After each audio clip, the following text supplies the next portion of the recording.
When you hear the phrase net worth, what picture comes to mind?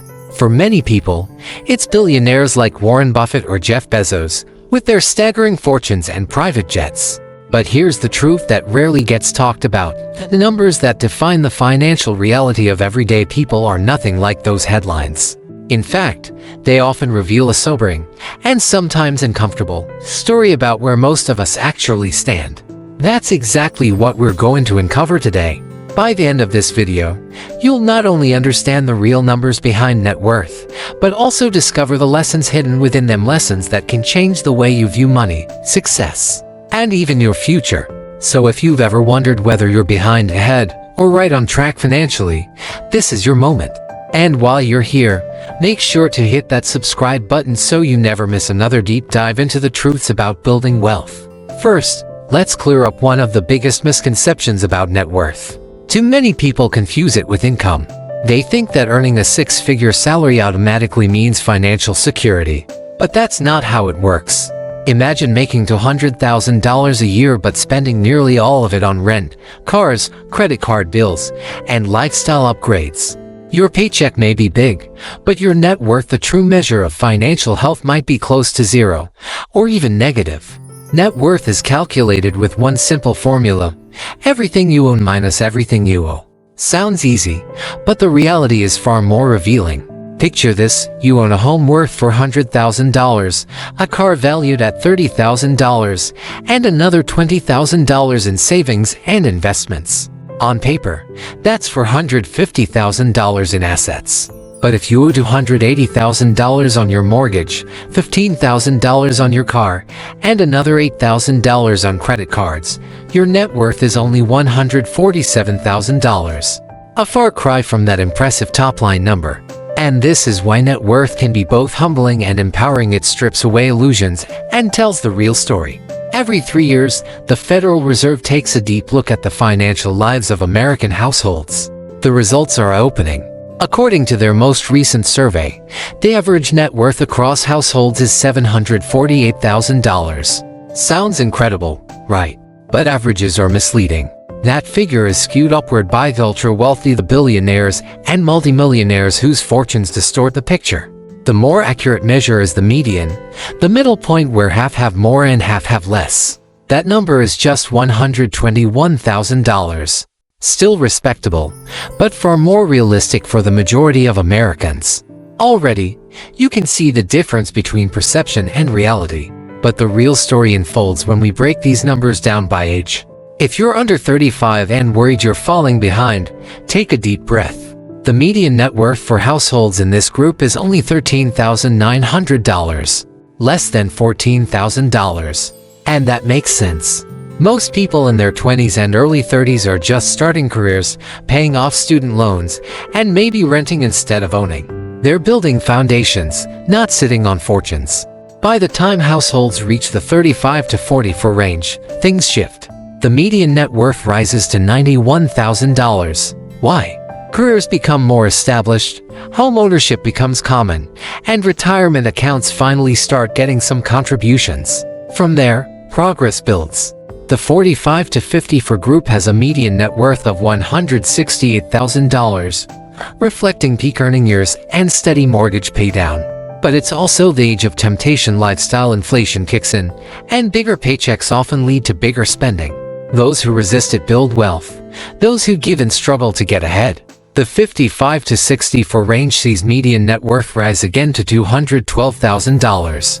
Retirement planning takes center stage, income plateaus, and many people start confronting whether they've saved enough. At 65 to 74, the median reaches $266,000, a modest gain, as people shift from saving to drawing down. Healthcare costs also begin to weigh heavily. Finally, in the 75-plus group, net worth declines slightly to $254,000. At first glance, this looks like a step backward, but it's actually the natural outcome of retirement. After all, what's the point of saving if not to eventually spend it? Many older Americans are using their money for the very experiences they postponed for decades: travel, helping grandchildren, or simply living with dignity and comfort. One of the most striking divides in this entire dataset is the gap between homeowners and renters.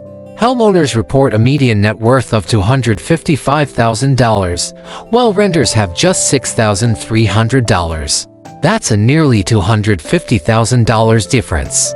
The explanation is simple. Homeownership forces people to build equity through monthly mortgage payments, while renting builds wealth for the landlord.